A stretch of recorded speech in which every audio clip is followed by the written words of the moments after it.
Catherine, the United States is still one of South Africa's most important trading partners, but your view is that they are taking divergent approaches to their trade policy. Why do you say that? Well, I think we've seen a lot of developments since the World Trade Organization Doha round stalled in the last few years, and countries have had to rethink in many ways how they're approaching trading with each other, what rules they want to be using, and also the shifts in the global economy has had an impact as well on trading relationships and trade policy approaches. So when I say diverging, South Africa has put at the heart of its trade policy the multilateral system, and in particular they have pushed hard for the conclusion of what is called the Doha Development Agenda or the Doha Round of Negotiations, and not focused at all on bilateral or regional negotiations to any great extent. South Africa is engaging in some discussions with partners such as India at the moment, but these are on a very limited scale.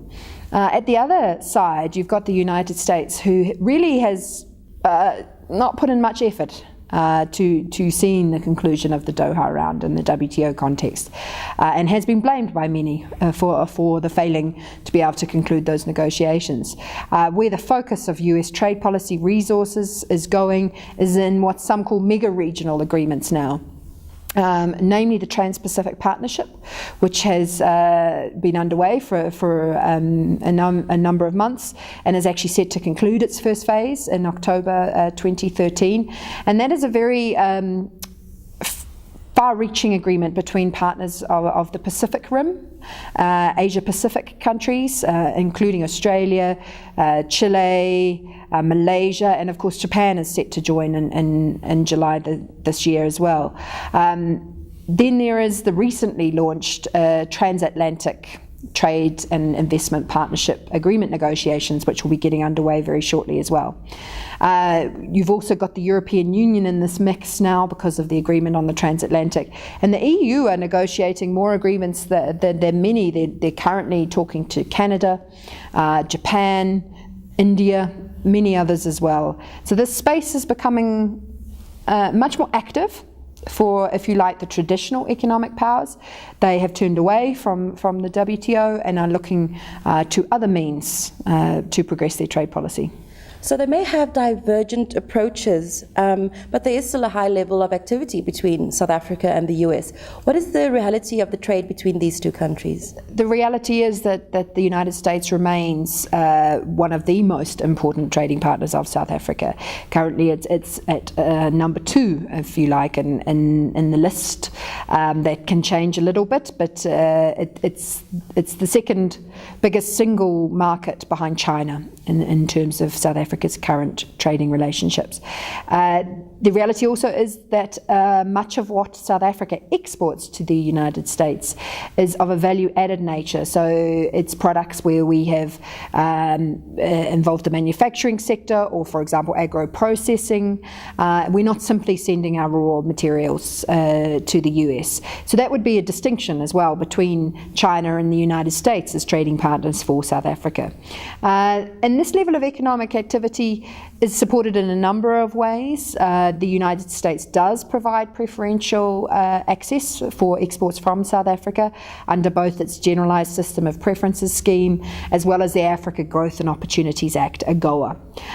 These are unilateral arrangements where the US has given opportunities to a range of countries to access their market.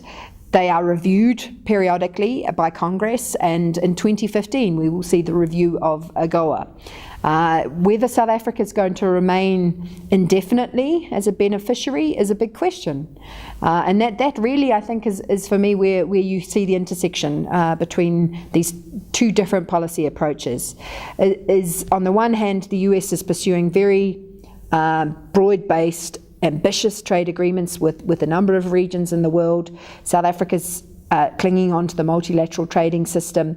At some point we're going to have to come together if we want to maintain the high level of trade and economic activity that we have between the two countries. As a driver of the global economy, what is the significance of the United States negotiating what has been called these mega regional trade deals? I think for me one of the reasons that the United States is focusing on mega regional deals is that they see that the WTO really has not been meeting their needs in recent years. As we all know, trade has moved away from what were sort of traditional issues, such as the tariffs you paid on your goods when you were exporting them. That no longer really bothers many private sector players. The issues facing traders today are much more complex. They're much more about regulation, about competition policy, investment concerns, standards, harmonization, trade costs, transport costs. And these are issues that the traditional WTO negotiations don't deal with. And there has been a deep reluctance on the part of developing countries to talk about these things in the context of the WTO.